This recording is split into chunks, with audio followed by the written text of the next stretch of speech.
We're gonna talk about this restaurant life. So let's get into it tonight. It's a blessing as well as strife. So grab your fork and get your knife. Cause there's so much more to this restaurant life. Yeah, there's so much more to this restaurant life. So much more to this restaurant life. Like kind of the older demographic that people like are part of your restaurant with you. That's we had to push it. We were supposed to do the podcast yesterday, but we had to bump it to today. We had a funeral for Mavis, who is 87. She works at the IGA. Oh my God. She's my person that I go, Mavis, and I give her a hug, and she's a sweetheart. And she came in and she's like, hey, and her husband Dean had been, ill for a while, and she just, Matt, Dean passed. Can you do the food? The funeral's on Monday, and so of course, right? And that's cool. That's one of those things. And also being in a, and you can kind of do just being in a small town, or just having that smaller community of like, it's part of the bit. Yeah. Yep. Like you're part of this community. And when people ask you or come to you and have those situations, it's like, yes. Yeah. There's no question. Right. It's like, it's after being down there almost 15 years now, it's like the way people have just become part of it, and obviously it's so cliche to say, oh, they're like family, but it really are. They really are. It's not cliche at all. And it's such an intimate relationship, that again, I think I got into this business for that reason, but I wasn't quite sure about it going in, because I was like, oh, this is a thing where you're like, these people trust you to feed them. They're putting these things in their mouth. That's first and foremost. Right. And then it goes deeper than that, right? With situations. And I've had so many conversations with patrons that are like, I'm talking to one of my aunts or my grandmother or, somebody that's a family that's close to them. I'm like, okay, I understand. And they know that I understand, or we are thankful that we can share these things. Absolutely. And it's like, it becomes a part of their daily life, and like some of the older people that come in may or may not have relatives in town. Mm-hmm. The ones that do are very thankful, and they're like, they're literally looking to you for nutrition. Exactly. They're like, because they're either number one, not capable of cooking, or they're just, they need a place to gather as well. Yeah. They need a place to have community. Sense of community. Yep. And then I think it may add to their years too, just by being able to engage. And, even if they're there by themselves, it's gotten to the point where we've had some come in where everybody knows what their situation is. Right. And they'll come up to them. It's like, hey, it's good to see you tonight. And great to see you out. And not only accommodate them, but give them that energy of like, that's what.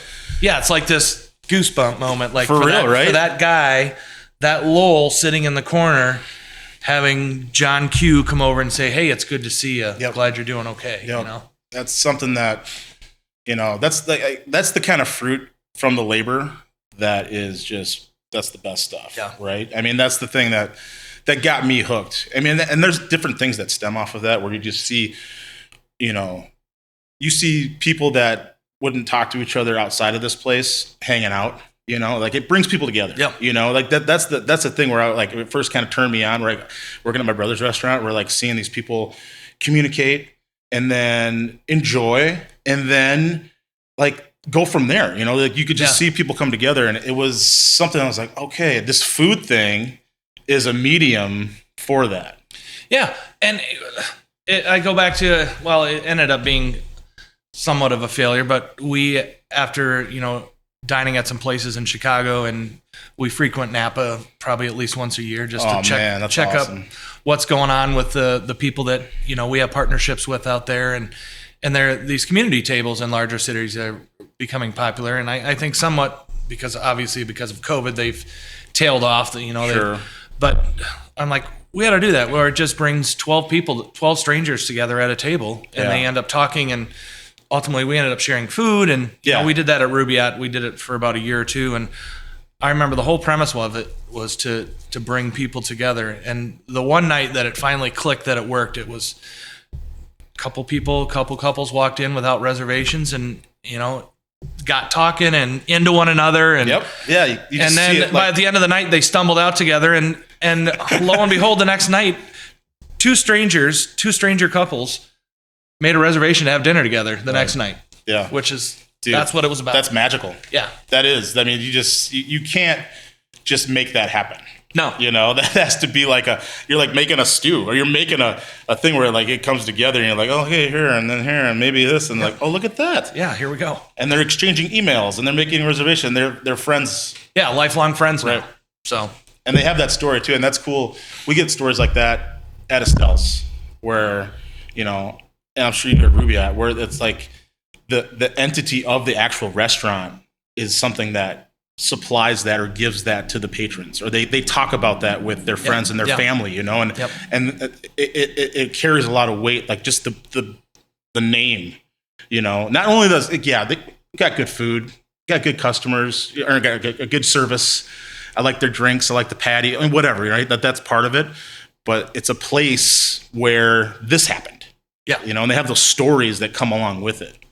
That is something that your special occasion place, but, right? But still, your everyday, just maybe something special didn't happen. It can be a lot of different things. But we had our first date there. We got engaged there. Those are kind of the cliche things, but other moments happen. Yep. Exactly. And without having that everyday service, cliche things, those special moments don't have a chance. Yeah.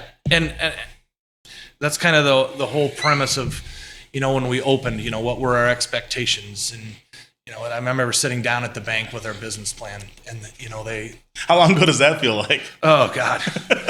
And, we had the whole business plan planned out, but then it was like the tough questions. So, like, they just kind of wanted to feel us out, and, hey, what are your thoughts? What are your feelings of how you can,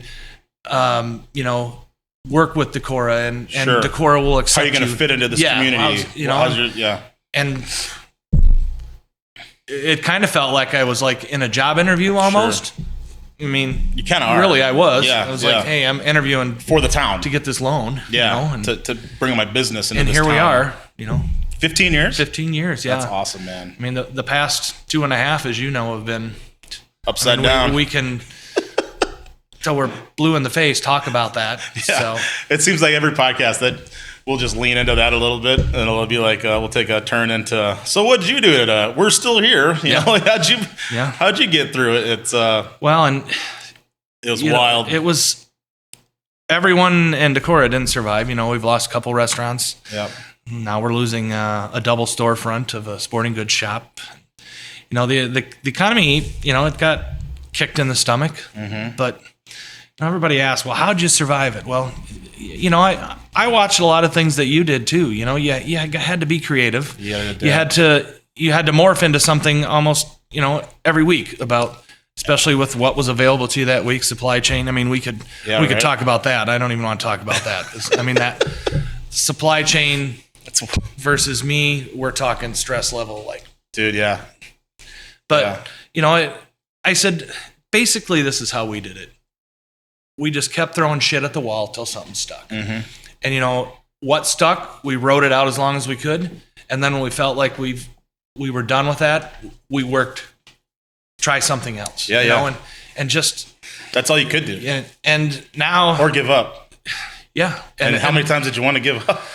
Oh, there were some times, man. There were some tears and dude, some long, hard talks with some of our best customers and friends and family, and just like, man, do we really want to do this anymore? And and they're like, well, what else are we gonna do? This is what we do. Yep. And I'll tell you what, this past 3 weeks to a month has been great. I finally have a full kitchen staff. Nice. I've got 4 guys in my kitchen, 40 or older. No shit. Myself. And I'm like, there ought to be some sort of grant money for this elderly, like AARP should sponsor the kitchen or something. And 2 of the guys have only worked 3 weeks, and my stress level has completely dropped. I've got a full kitchen staff for the first time in almost 3 years. That's awesome. Which allows us to do more people in the front of the house, which Yeah. in turn, these past 3 weeks have been our best 3 weeks in 3 years. No way. Yeah. Dude. And good for it you. feels good. And, I give a shout out to my wife too, because she's the nuts and bolts of this thing. She's the front of the house. She makes the wheels spin. Here we are clicheing again, but No, I get it. I got 2 one of weeks those, ago too. we had this just blustery good night, and I had that feeling like, yes, I love this, because like you do, you get through the night. It's almost like a game. Your kitchen back here is lined up with tickets, and for me, it's the same thing. They're in front of me.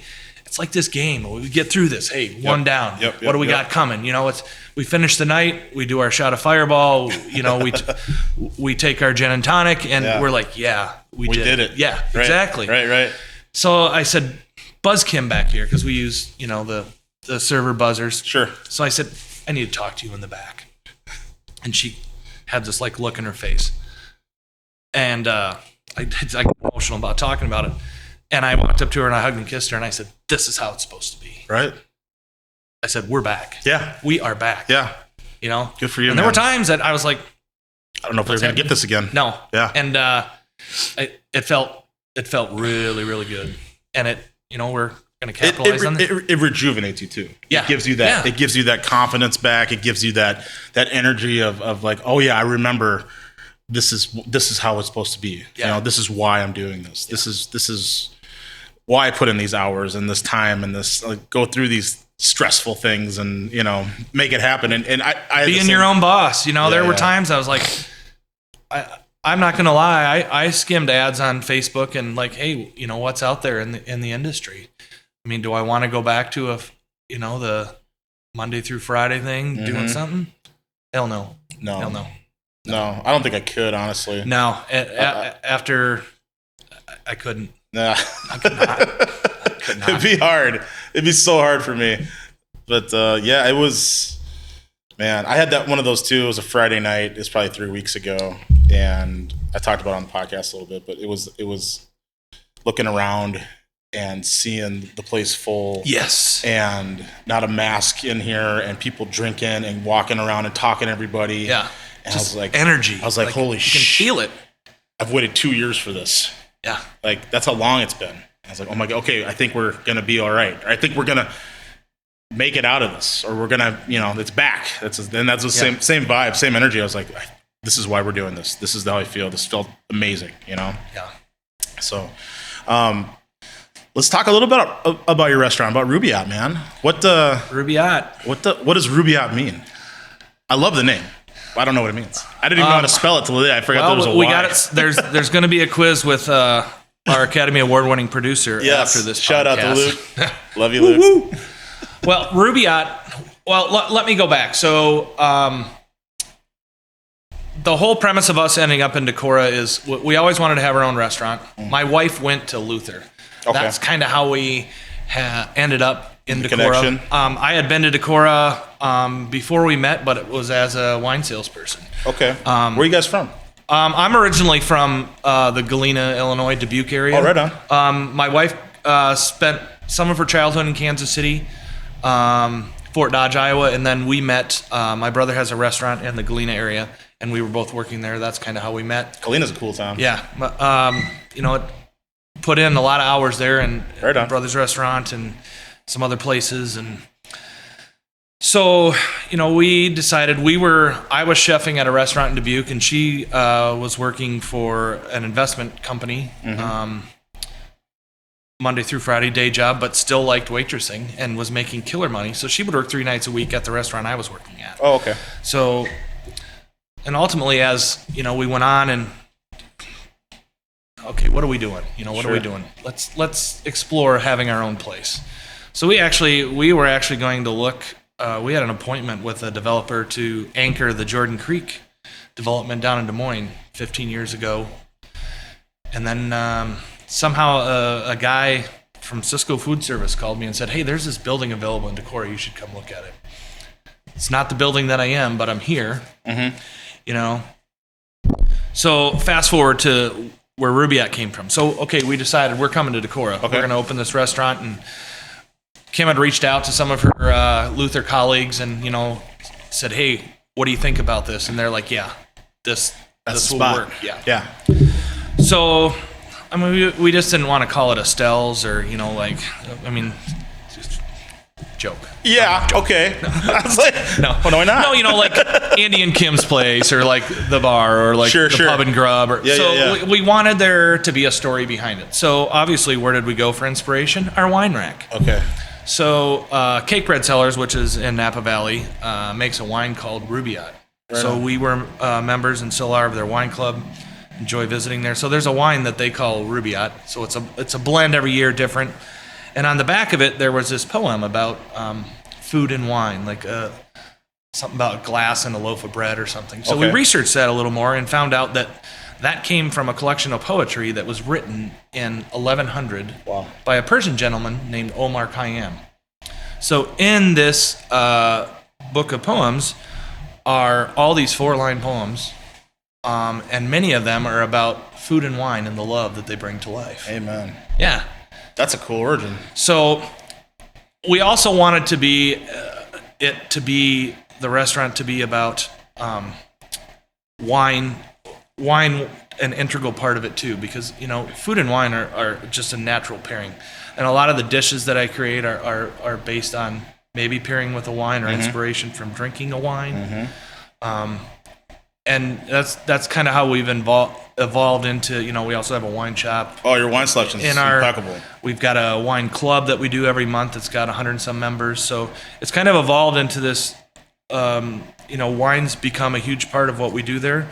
But, it's all based off of the food as well. Yeah. But It goes hand in hand. that natural love and pairing of food and wine and how they come together. That's so cool how long it's been going on too, that love for it. And Yeah. You find a poem from 1100.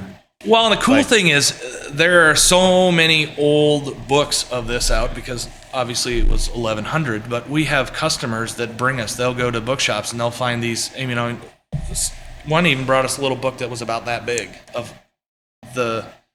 some people remember it, that apparently back in the 60s, you learned about, in literature class, you learned about the Rubaiyat of Omar Khayyam, this poem book. So I was asking my mom and my dad and, some of my relatives, like, yeah, we didn't learn it. But other people are like, oh, yeah, we learned that. It was in the curriculum. Class. I was like, That's they cool. didn't mention that, in the 80s and 90s when I was in school. So. Yeah, right. I never learned about that. No. I didn't know anything about wine until I started working at my brother's restaurant. I would just drink box wine in college. That was my...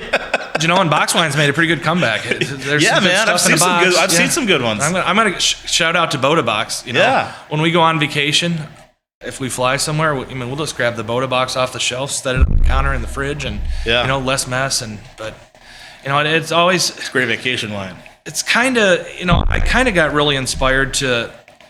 I took a step away from cooking back in the early 90s. I was a wine salesperson. That I liked wine then, but doing that for 2 years really gave me a true appreciation for what wine really is, learned more about it, and then was able to be, man, I need to take that knowledge and take that back to the kitchen, Right. and start evolving this whole thing.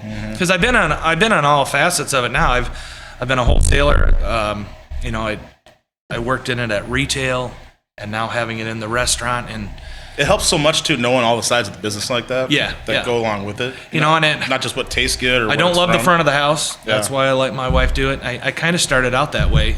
I didn't, not to get into my history too much, but 34 years ago, I started out in the hospitality industry. Oh, wow. I was working at a resort with the neighbor kid. So you really live in that restaurant life. Yeah. We would go in, our parents would take us, and we'd unload luggage from these tour buses and take it up to their rooms. And then the next morning we'd come in. Dubuque or Galena? No, this was in East Dubuque. There's a supper club where I had my first job called Timmerman's Supper Club. Right on. They had a lodge and supper club that overlooks the Mississippi River. Still going. No Actually, way. guys that I used to work with, they're the owners of it now. Nice. We had this. I'll give a shout out to my boss there, Dave Token. He molded. My brother worked there, who owns a restaurant now. These guys that own the restaurant there now molded. I mean, he instilled so many good things for restaurateurs. It was amazing, and there's several guys that came out of his management that they're just excelling at it now. It's like the Bill Parcells. Yeah, it's funny because it was like you look back on it and we look at the successes that group of people that work together have now, and it's amazing to think about what we learned, we took from that, and and just going back, I remember like unloading the luggage. Then I started bussing tables. Then I started, this little coffee shop that was in the lodge. The neighbor kid and I were 16, and here we are. We're cooking this buffet. That's awesome. We're cracking 500 dozen eggs, and putting it all out there. We're serving it, cleaning it all up. And then at night, we're going across the parking lot to the supper club, and we're making bank as busboys. Well, then we started serving, and I got to a point where, man, I was tired. I don't like to kiss ass, man. It's like I'm in the back with my apron, and I don't want to be out front with a bow tie and a cummerbund on, Yeah, I don't want to be social. No. And even now, that I have requests to come out on the floor. Your kitchen, they can see you. My kitchen's not an open kitchen like yours, and you're moving around, either going downstairs. The gist of my kitchen is behind the doors. Sure. No one really sees me, and it's funny because a lot of times I'll hear a lot of names from Kim, and I'll be like, "Oh, we'll be out," and so we'll start talking to these people, and I don't know. We walk away. I said, "Who the hell was that?" Oh yeah. She's like, "Oh, that's Joe Rigdon." Right. Like, okay, great. Yeah, that happens a lot. I was like, great. Nice to meet you. Yeah. Maybe and Joe Rigdon's not a real person, just so I'm not slighting anybody here. Dude, I have to have an inner talk with myself, because I get like that too. I like to be social. I'll be like, hey man, people are coming to hang out and they're coming to eat, but they're also part of I have to remind myself that I'm part of the experience too. You know what I mean? Yeah. And I'll literally sit at the bottom of the stairs and have a conversation with myself. Matt, go take a lap, go hang out, and then I do it, and it's great. It's one of those things. But I feel it because I'm in my little zone back there. I got my tickets. I got my crew. Yep. I'm in my, I'm humming. You're dancing. I'm doing the I've dance. seen you dancing. Exactly. So it's hard to separate. The lines get blurred a lot. Yeah. But it's I need to remember that I'm not just a cook in the kitchen. Yeah, it's tough to kind of separate that because, at times, we both know we're pretty good at what we do. Sure. If we weren't, there wouldn't be an open sign on the doors. Yeah. So, but at the end of the day, I'm humbled by it, but sometimes I'm also embarrassed by it. Like last week, I had a Luther College group in that wanted me to come out, and they had a donor there that had given 25 scholarships to 25 students, and they brought the students out for dinner. And very cool. As I walked in there, they all started clapping, and I was like, you get a little bit of that imposter syndrome. Yeah, where it's man, I'm just a guy that does food. I'm just an everyday guy. Yeah. I'm just important at what's going on as the guy that's serving you, or the person who sat you. It's good to be humble too, man. Just to keep that, but it is. Yeah, it's hard to. You almost have to just step into that role. That's what I do with myself. Like I said, I'll literally have this conversation. It's sometimes with the videos that I do too. Yeah. It's I know that's a big part of our marketing. I know that's a big part of my business plan. I don't want to freaking do those all the time. Yeah. But I know I have to, and I'll do the same thing. I'm like, hey man, this is part of my job. This is for the business. This is for my business that I run. It's not like, my boss is saying, hey, get a video out. It's dude, I got to police myself, right? And I have to literally have a conversation with myself. All right, man, let's go. Do your job, Well, your videos, I watch your videos all the time. Your videos kind of inspired us during COVID to get people out and still do carry out, because we would do a weekly crazy video. Mm-hmm. We dressed up one time as hippies, and then the one time we dressed up as Carol Baskin from Nice, dude. I saw Tiger that. King. Yeah, that was cool. That was great. And for all you kids, we got the kitten size menu. Meow meow. And, so many views, but just stepping out of it goes back to that throwing shit at the wall thing. Right. But it's okay if I swear on here, right? Okay. Free form, chef. Free form. But go back to that. We got to do something to keep people interested because. To keep in contact with we them. were so afraid. I think we were so afraid during COVID that people were going to get disinterested, that they were going to forget about us. Yeah, because it was just as easy to go through the drive-throughs at McDonald's or Culver's, or have something delivered. You know? Right. Rather than, we needed to keep interest every week, and And actually, you don't want to lose touch. no. Right.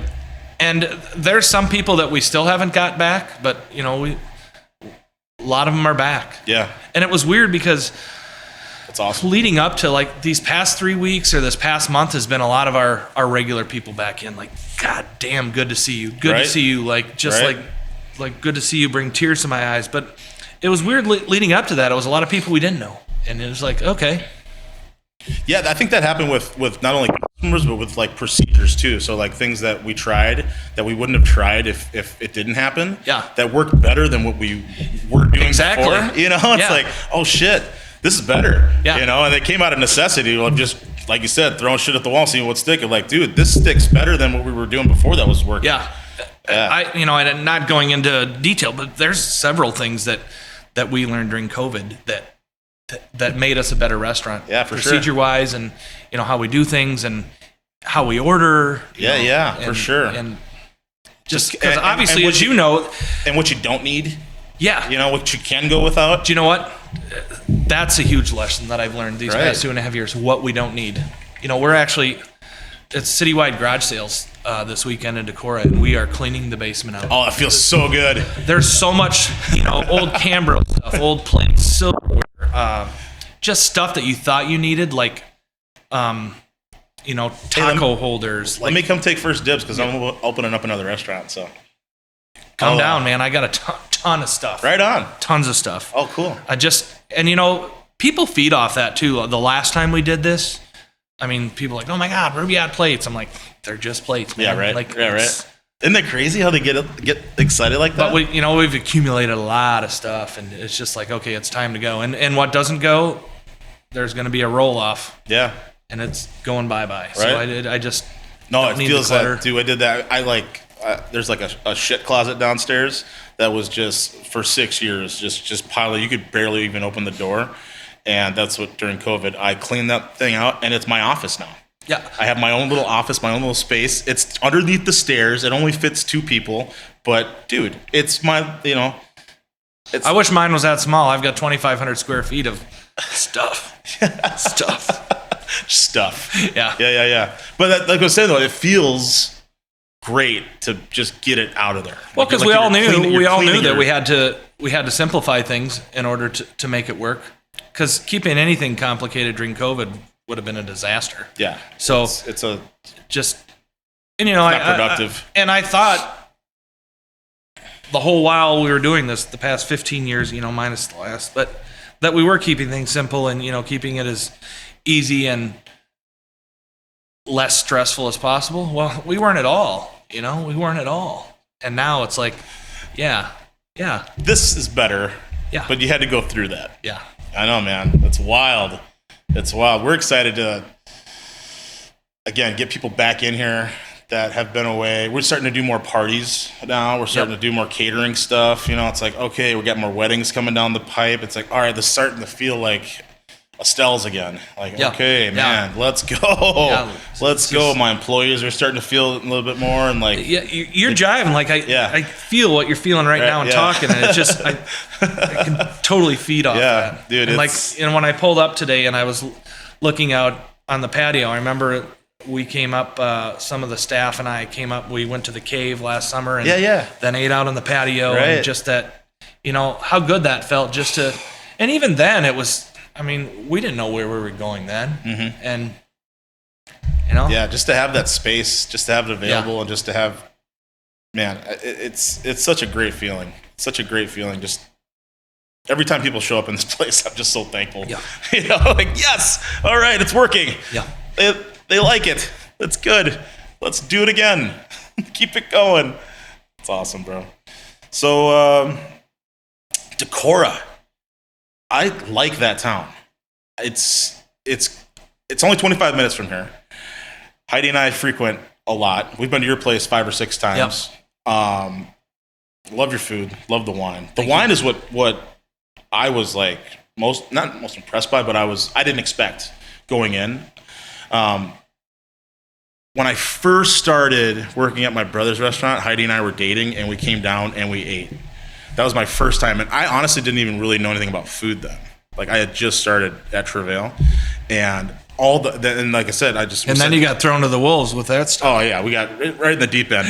Yeah, but it was like the wine was like the thing that was, holy shit, this is in depth, in like you could tell it was like there's a program. Yep, definitely. Going on, everything we do, there's whether our staff likes it or not, there's a program or a process for every single thing that happens in our restaurant. Nothing happens because of chance. Yeah. It happens because we wanted it to happen, and that's the way we planned it to happen. Yeah. And that was, I guess, from the beginning, that was one of the things too, the process of. But everybody, you go back to your impression of our wine list. It goes back to the Rubaiyat, the love of food and wine. I've been to a lot of restaurants that have big wine lists too, but they're gouging people. I want people to enjoy it. I want them to enjoy a reasonably priced Napa Cab that they're not going to pay 10 times what they would normally to drink it. Yeah. I mean, we don't buy wine for it to sit and collect dust at the restaurant. We buy wine for people to drink at the table and then maybe take a bottle home with them when they're done. Right. I mean, that's the whole premise of it. Yeah, So, that's what it's for. yeah. That's cool, man. Do you, it's crazy because we're in a small farming community here. And then when we go to Decorah, it's like, because we go to other places in Iowa. Yeah. And Decorah, to me, feels like... It's got this... Yeah, it's almost like... It's like a... Because a lot of people from Decorah come and eat here as well. Yep. And they're intellectuals, and they know about food, and they're good people, man, and they support us, and they like... I got a funny story, too, about that. I'll get into it. But... To me, going to Decorah feels like going to, because it's in Iowa, nothing against Iowa, but it feels like you're going to like Austin in Texas. Like it feels just like a different vibe. And it's funny if somebody could bottle up what that is, because we get that a lot. And everybody says, what is that? No one can figuratively explain what it is, but there's something there. I think the college has something to do with it, like the liberal Luther College, so that kind of maybe stems off of it. And I think that makes Decorah tick, and Decorah makes Luther tick. Sure. One without the other would be like Bert without Ernie. Yeah. You might as well just have Snuffleupagus. That's kind of felt moving sometimes during COVID. Yeah, for real, right? Just get me. That is for real. Or Eeyore from. Yeah. Thanks for noticing me.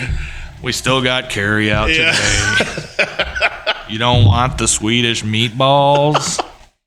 Love meatballs. But yeah, it's a cool vibe. Like, and the downtown is like old school, and there's cool shops, and I don't know. Like the first time I was there, I didn't expect that either. And when we went and ate, downtown's very unique, and we've taken some gut punches the past few years with businesses leaving. Like the staple of JCPenney's was there since early it looked like the original one. Yeah, I mean that's what it looked like.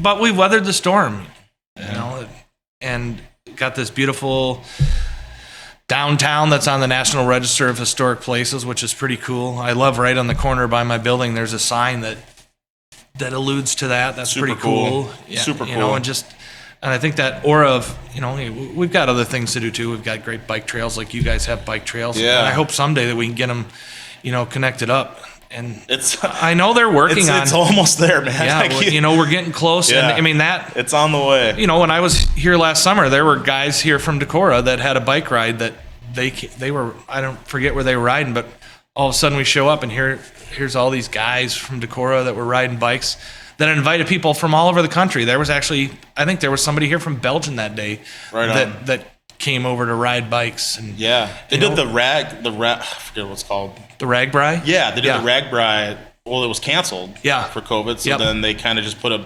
makeshift one That's together. That's what it was, Yeah, and then they came here, they went to Decorah, they went to Lanesboro. Yep. And we weren't even open. We were just outside selling drinks and doing the pork chop guy came and set up his pork chop thing over here. And it was a fun vibe, but I see. I think the same thing when I come here. Obviously you're not as big a city and or town, and not as much going on. But Harmony has always been like a special place to us too, because it's this quaint little town, and it's funny because you use the border. Yeah. Oh, all of a sudden, when we get up on 52, and all of a sudden, And the road I don't think we're in Iowa and anymore. the road changes. Yeah, and I was like, but it's like, and I remember and I have memories of coming to Minnesota as a kid, not through here, but like up the river and like up to Lake City, where some of my family's originally from. But it's like, but if you think about it, nothing really changes. Right. I mean, we have the hills. It starts to flatten out once we get up here, but it's I can see why people from Decorah like coming here too. Yeah. And That's okay. So my story, as I was in Decorah at the guitar shop. It's not there anymore, no, but this is before it shut down. Kephart Music or Yeah. West Music. West Music. Yeah. And this dude's like, "Hey, you're the guy from Estelle's in your videos." I'm like, "Hey, what's up, man?" And he goes, "You know what everybody calls Estelle's down here?" I'm like, "No." He goes, "All the kids call it the Tinder restaurant in Decorah." I'm like, "What?" He goes, "Yeah. So if you hook up with somebody on Tinder in Decorah, you take them to Estelle's, so nobody knows who you're hooking up with." And I'm like, "Wow." We need a Tinder approved sticker. Yeah. Producer, can we get on that? And so he said that, and then I told my crew, and they loved it, and it was funny. And then we were spotting them. We're like, "Oh, dude, it's a Tinder date. It's a Tinder date." And it was like, oh my God. I go, "Well, I didn't know, it's a niche. I didn't see that one coming, but we'll take it." You know what? That's good to put on a website. Yeah. Tinder approved or Tinder friendly. Tinder friendly. There you go. There you go. That was a pretty cool surprise, I guess. We had all the kids out this weekend. I don't know. We had prom this weekend, so we had love to see those kids come in. They're appreciative. Ours is this weekend. Obviously, you can remember back to when you were a prom kid and you went out and. Oh yeah. And there's always that one kid in your. I had a kid I went to high school with got served at. Yeah. What? How does that work? But it goes back to being that special place, and obviously you'll get the prom kids in here. We got them in, and they're well behaved. And yeah, they rented out the back room. They're coming in on Saturday. Oh, sweet. Yeah, it'll be good. Yeah. A lot of them work here in the summer, so that's even better. yeah, it's pretty great. It's cool having them have the spot. And that's nice that those kids want to work too. We go down to the high school. Kim and I do a couple times a year to the foods class and the employability studies class. And, Sure. And the employability studies class is kind of like a class that's getting them ready for life after high school. Yeah. Not necessarily telling them, hey, go to college. But Giving them the information. hey, there's other opportunities. Yep. We've had kids work for us, high school kids. We've had, right now, unfortunately, the majority of our staff is college, which is going to suck come a couple weeks because Right, they're all leaving. we're throwing the hammer down Yeah. on that. So we'll see how that rolls. But everyone leaves. We'll have some of those back next year, which is nice. But somehow it's funny. 'Cause my son will say it. It goes one of those quotes from Jurassic Park: "Life finds a way." Life finds a way. So Yes, it does. Yes, it does. he always was so quick to remind me. I'd come up, nights that I come up grumpy because something isn't going the way it should. Or, Yeah. he knows that I've been short-staffed, and they've even come down and helped. I've had my 9-year-old loves to do dishes. Cool. And my 11-year-old, he would come down and help Kim seat and clear tables, and they'd punch the card and they earn money to. That's so cool, man. The Star Wars Death Star Lego set. And, Yeah. I'm so excited to have my girls grow up here. Do you live upstairs? We don't. Okay. We rented out to 2 of my employees. Okay. now, So we live. but we did. You did, yeah. We did live up there for Because I about would a year tell and a people, I half. said, Yeah. the Brown family and the Bonnet family are a lot alike. Yeah. They're both very, very family oriented people. Family first, restaurant second. Amen. And then we both live upstairs. Yeah. And we didn't live upstairs to begin with. We did that. It will be 6 years ago this summer. We actually when we moved to town, we bought an older house, and then we decided to build what we thought was our dream house out in the country, out past Walmart, out by the Oneota Country Club. Yep. And well, with kids, that wasn't working, and we would take our kids to daycare, and then Grandpa John would come pick them up and from daycare, and we wouldn't see him till the next morning sometimes. Right. I was like, this isn't working. Yep. I mean, we have to be part of our kids' lives. And I mean, Priorities. we need to find a way to make family first and the restaurant second. And we found that, and we finally decided to. I mean, there was never anything upstairs. It was, used apparently, from what I've gathered, as a speakeasy back during Prohibition. Shit. Yeah, people would sneak in off the alley, and unfortunately, there was no big reveal of this awesome back bar. The old school back bars. None of that was up there. Actually, there was never any plumbing upstairs in my building. Oh, ever. wow. So we gutted it, and now we've got this awesome 5,000 square foot loft that. Awesome. We don't want to be near one another. We don't have to be. And, Yeah. But we can put our kids to bed every night. Now they're getting to the age where they're helping out. Some nights we don't need a babysitter. Mm-hmm.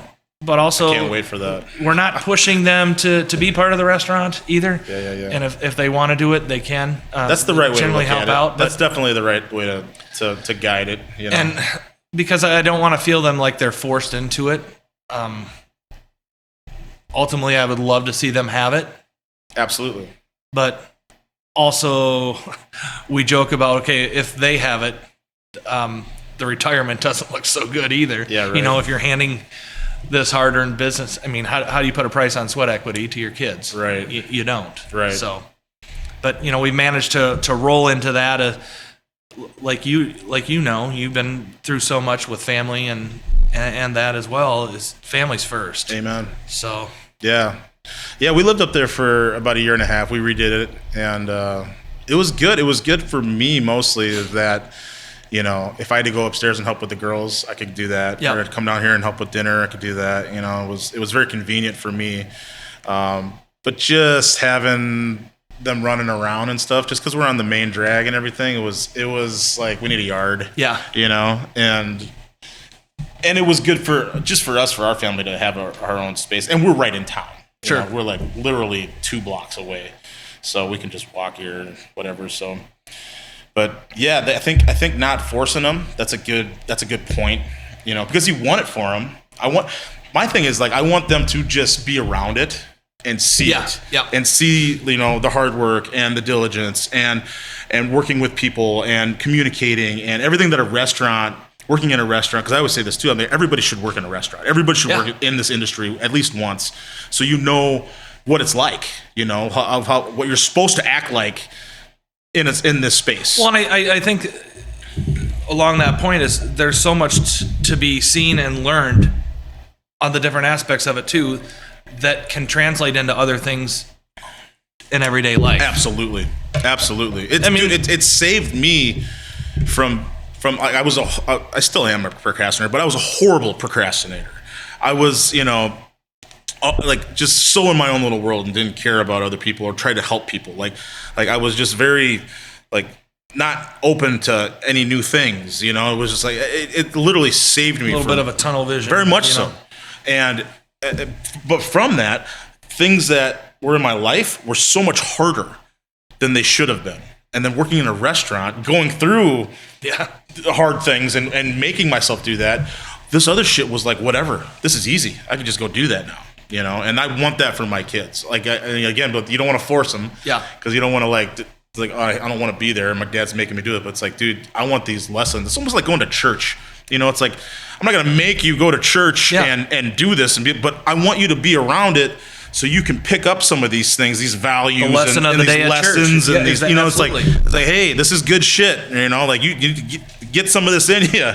But yeah, I'm just thankful that my kids have that opportunity. It's going to be something that I wish I would have had from a younger age. They'll have. I think that's a good thing. So, well, and it goes back to, I think, the way I was brought up too. We didn't get our car handed to us, our first car. I worked that first job to buy my own car. Yeah, dude. real. We didn't then get, my buddies- we didn't get a check for college tuition. We paid for our college. And then my buddy's We earned coming that. home with a Lexus when he turned 16. Yeah, It's like, you know- yo! I'm 16, I remember my high school years. I was playing football and still working 30, 35 hours a week and, Yeah, man. socking money away. And yeah, maybe I didn't play as much as I should have, football, and because I didn't put 100% into it. But, I wouldn't give anything back for the experiences that I had of Right. being able to save money. And, Yeah. because obviously, I could have been in the NFL. Obviously, but, Chef. Look at this. It's a no-brainer, brother. No, But here we are. here we are. I think this is too, because I'm a football guy, and I played at Winona State, and I think this was, for me, finding this, of putting in that energy, of being part of a team, Yeah. of having something that, I can put myself into, finding cooking, finding being in a restaurant and challenging myself. That was another thing too, where it's like, dude, you got to show up. If you're on the football team, you're starting left guard, you got to show up. Yeah. And that was like, you got to work out. You got to, go run. You got to watch what you're eating. You got to it was like one of those things where it's like, all right, I didn't have, when football got done, I just kind of just wouldn't had a job and floundered for 10 years, just kind of getting through. I didn't have anything to put myself into like that. And that's what cooking and being a part of a restaurant did for me, for sure.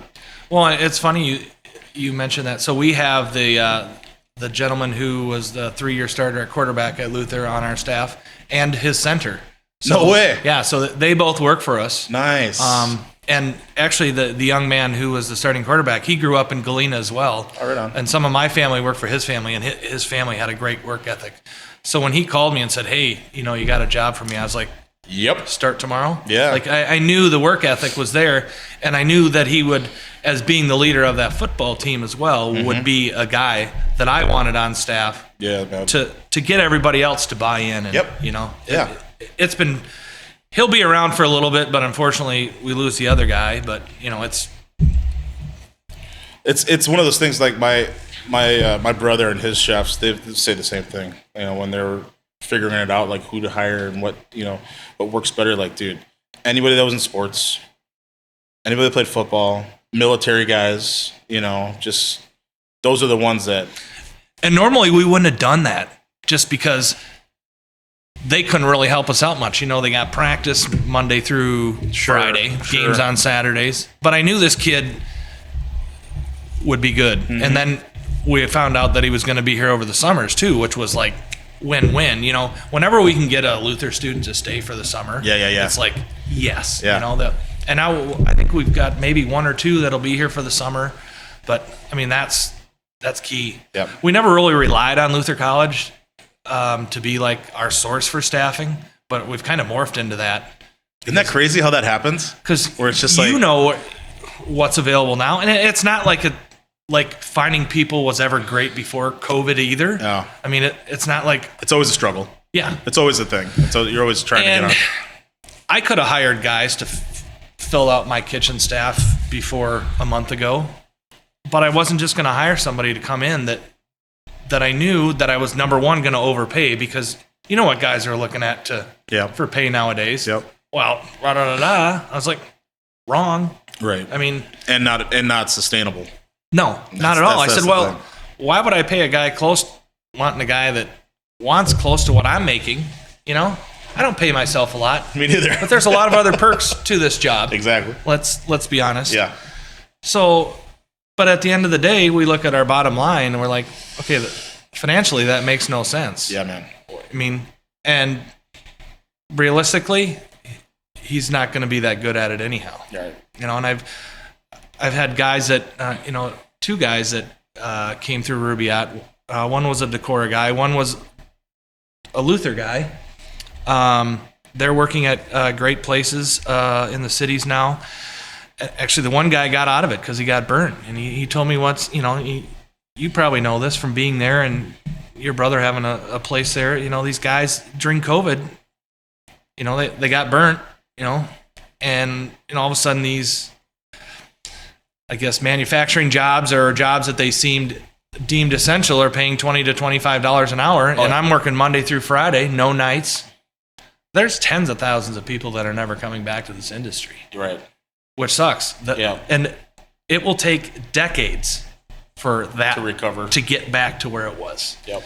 And ultimately that's cost a lot of restaurants their existence in the cities. I use the cities as an example because I know guys that are in and out of it, and one of my sous chefs, old sous chefs, he, just said, I can't do it anymore. Right.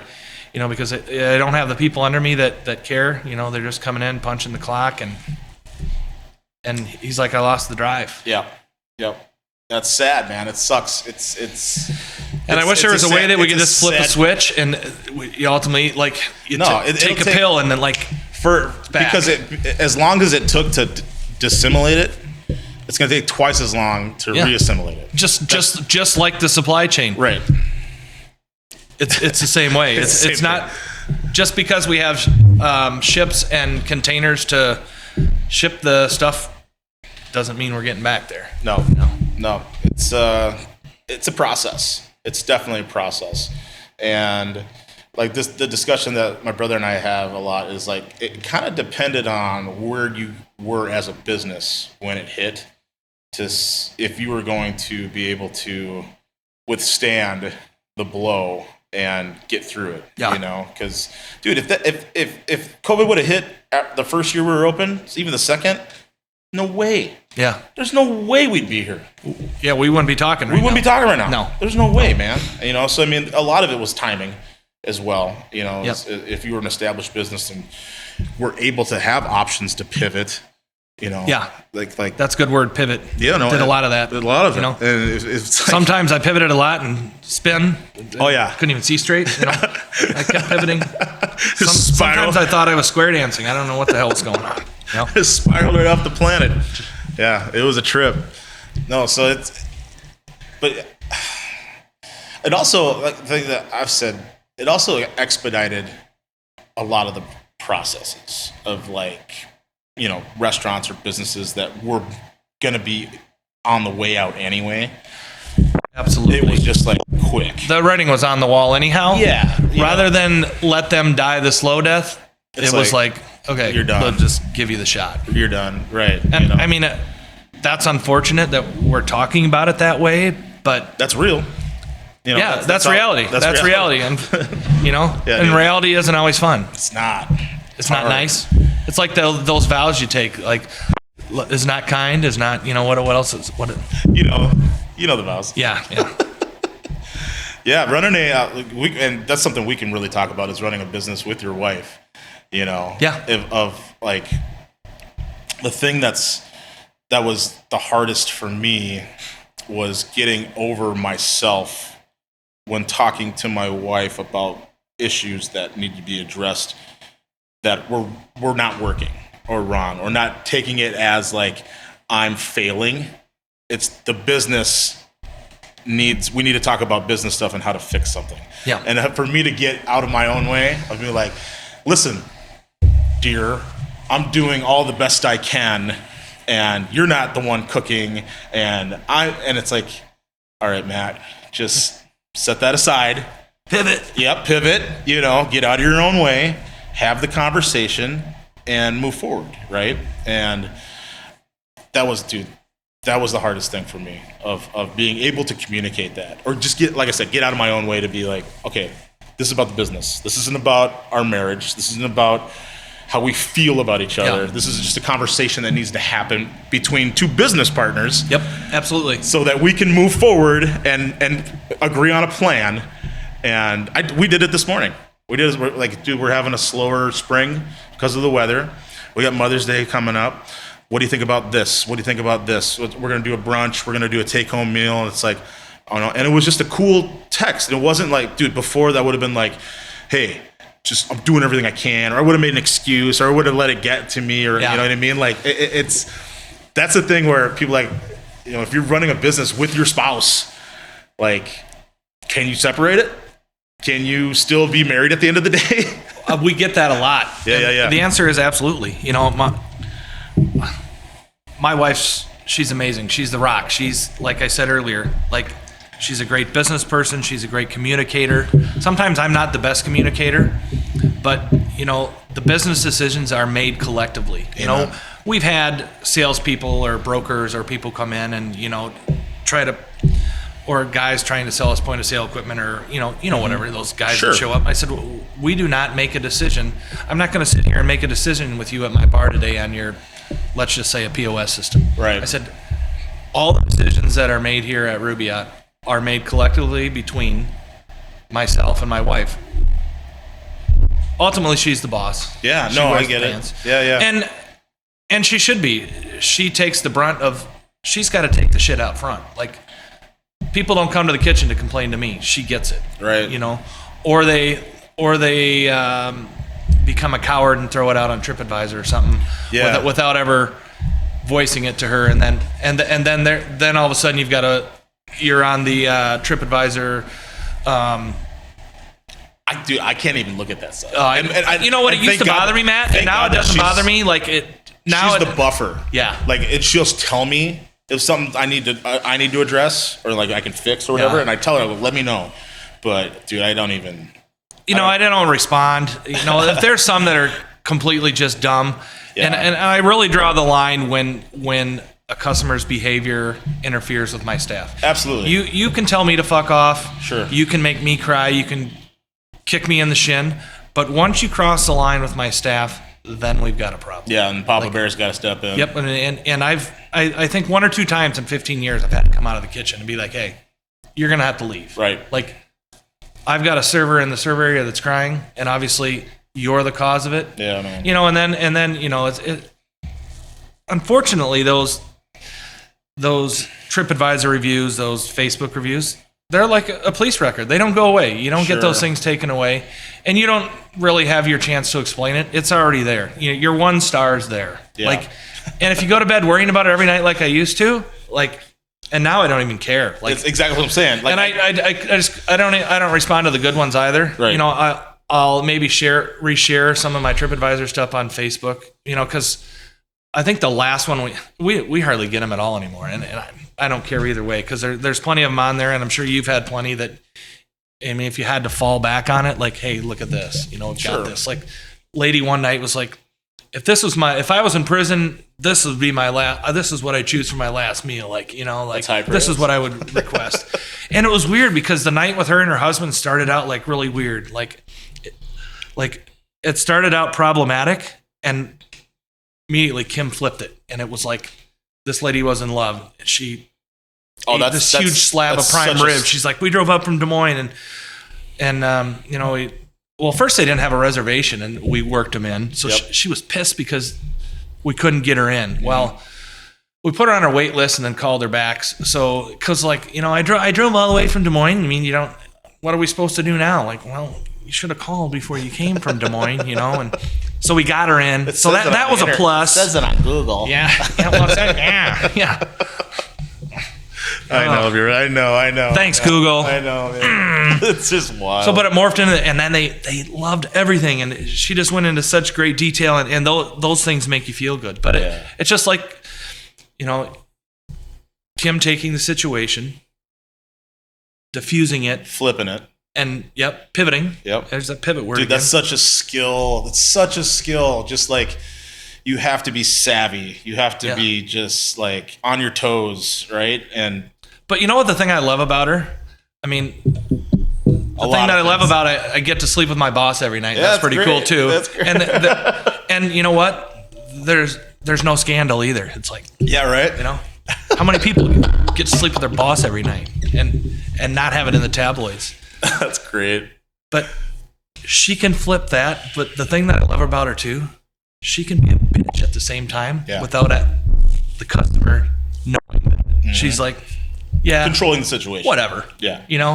You guys, we know you're not coming back, and she just turns the sarcasm on, and she knows when to do it. Like, yeah. When to back it off, when to turn up the volume. Right. No, it's such a feel thing. Yeah. You gotta be like, it's an art. It really is. Well, and I think it kind of goes back to her being, she worked for Prudential. It's pretty big, and they've gotten bought out now several times, but it was a pretty big investment thing. So yeah, dealing with people's money was very stressful, but that's where she said that she learned, Those tactics. where you got to go. Yeah. And it was a lot easier for her to do on the phone because it was all over the phone, and then translating that into being the face. Right. The face of Rubiat. I like, dude, it's crazy. The internet stuff is like, I coming into this just business and doing a restaurant in a small town, like for how much I use it for good, for advertising, for marketing, for getting the word out to people and stuff like that. Like those shitty reviews or like things that have to like, thank God Heidi, my wife, she buffers that, so I can still do what I'm doing, still being focused and still try, moving it forward. And she'll be like, I'm like, hey babe, you just let me know if there's something I got to do, but I can't let my energy go to that. It's just a waste. It's wasted on me, and it's not helping anything. Yeah. It's not that I don't care, because I care more than anybody about what's happening to this restaurant, but I can't. You got to stop caring about that. I can't care about that. Yeah. Like it messes me up. I have to keep pushing For forward. years I let it. And then finally, I don't know if I had this epiphany when I was sleeping, because usually you wake up in the morning, that's when you get the notice that you've got a review and be like, what the hell? Right. Like, and I think it was one morning I was like, okay, that's it. I can't let that ruin the day. Yeah. It takes and you know control. what? Most of the time that stuff is so skewed anyhow, because if there really was a problem, it had been if it was a big deal. I mean, if I'm the customer and I had a big deal, like, I found a fingernail, and not that anybody ever has, but you would have said something to that person that night. Right. You don't just find a fingernail and Just don't say anything up. and then go home. Oh, 1 star. Fingernail in the red sauce. Heads up. I ain't falling for that fingernail in the red sauce trick. Yeah. Is that from down Periscope? Huh? Is it from down Periscope? No, that was a little play on, God, one of my dishwasher and I go back to this all the time. Beverly Hills Cop. I ain't falling for no banana in the tailpipe trick anymore. There it is. Damn right this isn't your office. The down Periscope one's like, dude, I found a fingernail in my soup yesterday. Yeah. Today I found a Band-Aid. Yeah, sorry, sir. The Band-Aid was keeping the fingernail on. It's like, oh, no. Crazy.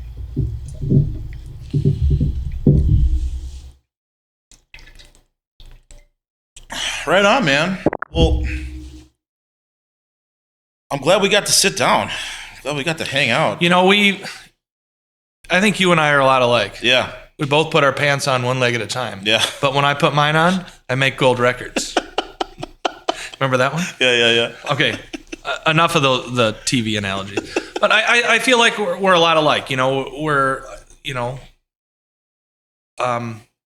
very well received in both of our communities. I feel like we're kind of both at the top of our game in our communities. We're community-minded, family-minded. And, I mean, look, we're thinkers. We're doers. And if we hadn't been, we wouldn't be sitting here talking today. My thing is where I feel is that we both really care about our spots and like our position in it, like our businesses within our communities, and that's like what we first started talking about today on the podcast is that, man, that's something that people don't really, talk about when you're starting. Like, dude, it wasn't even on my radar. My radar was I need to try and open up my restaurant and make this restaurant work. Yeah. And then all these other things come from it. Like I was saying, the fruit of your labor and you're affecting these people's lives and like, your family grows up in here and it's like, oh wow, there's so much more to this and people are vibing on it. And it's like, man, thank God for, I get that vibe from me too. Like when I walk in, it's like, yeah, you're literally, and this is what I say too, you're doing what you want to do, where you want to do it, with who you want to do it with. Yeah. And people fucking are drawn to that, because anybody can go eat anywhere. There's 10,000 restaurants. They got choices. Yeah. It's not like, you got choices. It's not like, there's, you can go anywhere, but it's like, why do people come to this place? Why do they go to Rubia? It's like, that's because of you, because of me. Like it's part of it's part of the experience. Yep. You know, into the food, into how we treat our employees, into, you know, our service, our type of service, into our selection, into how we communicate with our patrons. And it's like, hey, that was, to me, like walking into your restaurant, it's like, dude, this, and I get that in other places I go to. You know, that's what makes a place special. That's what makes a place, you know, unique. But we've been there. We put in the time, and we've always said from day one, we got to be there. Right. And we've given up a lot of things with my extended family. My wife has a small family, but I have a large family back home, and you know, I've given up a lot, but I'm there. You know, and now the way we're staffed, if we really go anywhere, we close because we have to. And, you know, maybe with my new staffing in the kitchen, I don't know that we've got a front of the house person that could do it, Kim's job, but you know, they expect to see you. Yeah. When they walk in the door, they expect to see you because they see you. They don't see me, but they also ask, Andy cooking tonight? Right. You know, no, that's definitely part of it. Or, you know, there'd be times when I had a sous chef where I could take a night off, where I'd come and, you know, I'd go golfing with some people, and then we'd come back and sit at the bar and be like, what do you mean you're not cooking tonight? And I'm like, hey, man, I can have a night off. Yeah. I'm a person too, damn it. Although, you know, if I take a night off, you know, here's the thing that I hate about you and I. We're open the same hours. I know, right? So it's tough to get to each other's place, you know? So I'll be down more next winter. We're not going to be open for regular hours next winter. We're going to change our format. Good for you. Yeah. And we're still going to do family meals. We're still going to do pop-ups and I think I'm going to do maybe a lunch program for the businesses around here. Mm-hmm. So we'll still be feeding and in touch with people. But yeah, we can still come to lunch, and I enjoyed coming up to lunch. Yeah. Although I maybe had one or two more mules than I should have had before I went back and went to work. I remember you messaging me about, dude, this candied ginger. Yeah. I had like 4 mules. Like, yes. I love it. You know, I bought the candy ginger. We quit using it. I think I went through like 2 of those big bags. You're just snacking on it? Snacking on it. Yeah, and dude. Then most people didn't give 2 shits about it. I know. Dude, I was blown away by that. I'm like, we got to have that. Yeah. Like, and then that's from Hot Dish in the cities. That's the first time I had a mule, and that's what they did. I was like, oh man, I'm stealing. This is so cool. Yeah. And the people are like, well, what's that? And I'm like, it's candy ginger. Just take a bite. It's not going to bite you. It might have a bite, but it's not going to bite you. You know, it's too spicy. Yeah, I know. There's no such thing as a too spicy mule. You know, dude, hilarious too. We both last time I ran into you was at the Reinhardt Food Show. Oh yeah. That was what, a week ago Monday. Yeah. 2 weeks ago. Yeah, was it? I don't know. Yeah, it was 2 weeks ago, Monday. It was cold and shitty and windy then, too. Right. Well, actually, the sun was out that day, but it was windy. It was so windy. It's been windy every day. But Heidi's like, oh, this is hilarious. Like, what's up? It's like, Chef Andy, he posted a picture about the barbecue sauce fountain. Oh, yeah. And that's literally the only picture I took when I was there. It's just like, that was at the Hormel booth. is that what it Wasn't is? it? Yeah. I don't know, but I'm like, it was a chocolate fountain, but they used barbecue sauce in it. I'm like, oh my God. My wife ended up knowing the guy who was the Hormel rep. Last summer, I think he's a Luther guy. He actually married one of her Luther friends. Oh, right on. And that's how we got talking. And that, props to that Hormel guy too. He's a pretty cool guy. Yeah, he was really cool. I talked to him a little bit, but like right away in my head, I'm just like, dude, I take a picture and I'm like, pig roast outside with that thing. Like, well, it'd been so long since I've been to one of those food shows. I was like, barbecue sauce fountain. Yeah, I was like, wait, that's barbecue sauce. Like, and you've used those fountains. You got to find the right medium between those chocolate chips and maybe throwing a little oil in there to get it thinned out to make it go through there. Consistency. I'm like, a little bourbon in there. Sure. Thin that barbecue sauce out. Dude, it was just hilarious though, because I was like, that's the one picture you took and that was the one picture I took. I was like, what is that? That's barbecue sauce fountain. I'm going to document this. So do not steal that idea if you are at home. Yeah. Trademark. TM. Sorry, kids. But that'll be selling to the guy, we won't mention his name, who owns Twitter now. He's going to be buying the barbecued fountains. Yeah. I can't wait. Yeah. Right on, man. Well, thanks for coming. Thanks for hanging out. Look forward to hanging out more and Yes, absolutely. coming to eat and just This is what I like. You know, whenever I get together with my old employees, this is like my aha moment. Right. Everybody always asks me, what's your like aha moment, like your dinner moment? And I said, well, usually it's with my wife. You know, I have this, well, and sometimes it's just like, it's like this it's not like a Scooby-Doo ending, but like this, like you got to come out of it. And I've experienced it one time. I forget what the restaurant was that I was at in Minneapolis. And I think we were in town for a concert or something, and we were sitting at this little restaurant, and hardly anybody was around because it was a blizzard. I mean, the flakes coming down the size of that Rubaiyat hat. Yeah. We're sitting there drinking one of our finest red wines that we love, and just, you know, looking at each other, and it's just this like moment, like Sure. it's like it's one of those moments like stuck in your mind about like the perfect dinner. Yeah, you know, I've eaten at a lot of good places and had a lot of good times, but that somehow sticks in my head just because of the moment.